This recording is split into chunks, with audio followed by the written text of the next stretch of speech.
ये जो एक अधिकार है निजता का, उस पर कोई बड़ा प्रहार तो नहीं है। कहीं ये जो स्नूपिंग के प्रश्न उठ रहे हैं पूरे देश में, इसको लेकर सिविल राइट्स एक्टिविस्ट से, कंप्यूटर साइंस एक्सपर्ट से, उनको लेकर मंत्री महोदय क्या कुछ कहना चाहेंगे? 1.5 करोड़ मोबाइल कनेक्शन देश के अंदर डिस्कनेक्ट हुए हैं जो फ्रॉडुलेंट है, क्योंकि जनता ने रिपोर्ट किया है। जब तक मैं उपभोक्ता के रूप में उसमें रजिस्टर ना करूं, तब तक वो ऑपरेट नहीं होगा। सर, ये प्रश्न दूरसंचार सेवा प्रदाताओं से जुड़ा हुआ प्रश्न है और दूरसंचार सेवाओं में एक सरकार का संचार सारथी ऐप को प्रीलोड की अनिवार्यता को लेकर एक आदेश कल देश के सामने आया है। उसके बाद मंत्री महोदय ने उस पर स्पष्टीकरण कुछ दिया है कि वो ऐप प्रीलोड किया जाएगा, लेकिन बाद में आप उसको डिसेबल कर सकते हैं, वो चॉइस यूजर्स को देने की आपका एक स्पष्टीकरण आया। लेकिन क्योंकि मैं स्वयं कंप्यूटर साइंस बैकग्राउंड से, मैं सॉफ्टवेयर इंजीनियर के बैकग्राउंड से हूं, जब सिस्टम के अंदर प्रीलोड की रिक्वायरमेंट होगी तो डिसेबल करने के बाद भी सारे फीचर्स डिसेबल होंगे कि नहीं होंगे, किसी यूजर्स को ये बात पता नहीं चलेगी। तो कहीं ना कहीं ये जो एक अधिकार है निजता का, उस पर कोई बड़ा प्रहार तो नहीं है।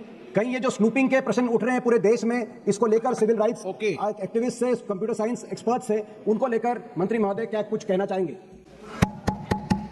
मैं दीपेंद्र जी को उनके प्रश्न के लिए मैं धन्यवाद अर्पित करना चाहता हूं कि उनके प्रश्न के द्वारा सदन के पटल पर और देश की जनता के समक्ष में सारे तथ्य रखना चाहता हूं। सर, दूरसंचार का क्षेत्र एक बहुत बड़ा माध्यम है लोगों को विश्व के साथ जोड़ने का, और आज देश के अंदर हमारे 1 बिलियन यूजर्स हो चुके हैं सर।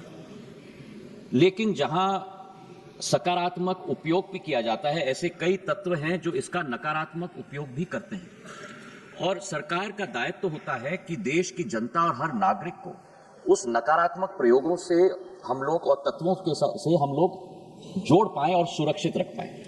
इसी सोच के साथ संचार साथी पोर्टल की हमने शुरुआत की थी सर 2023 में, और संचार साथी ऐप का प्रयोग हमने 2025 में हम लोग ने शुरुआत किया। अब संचार साथी क्या है?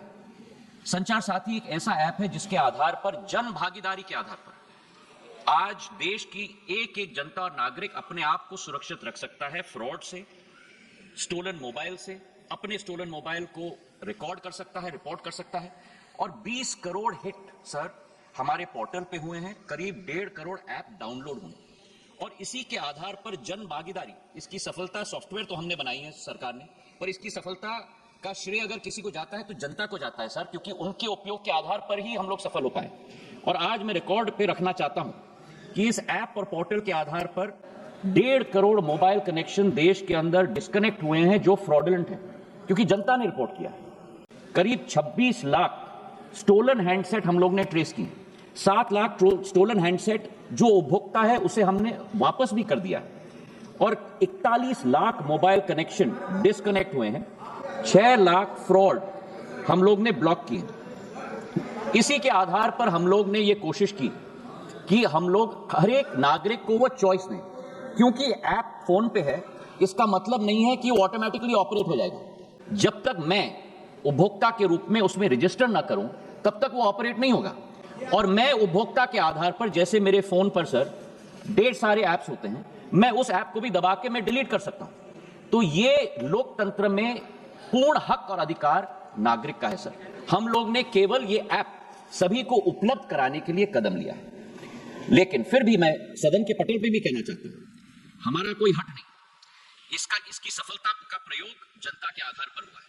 फीडबैक हमें मिलेगा, उस फीडबैक के आधार पर अगर उस ऑर्डर में भी हम लोगों को कोई चेंज लाना है, उसके लिए भी हम लोग तैयार हैं। ये मैं अवश्य कहना चाहता हूं कि इस ऐप के आधार पर न स्नूपिंग संभव है, न स्नूपिंग होगा। प्रधानमंत्री नरेंद्र मोदी जी की सरकार देश की जनता के हाथों में अधिकार देना चाहती है ताकि वे अपने आप को सुरक्षित रख पाए।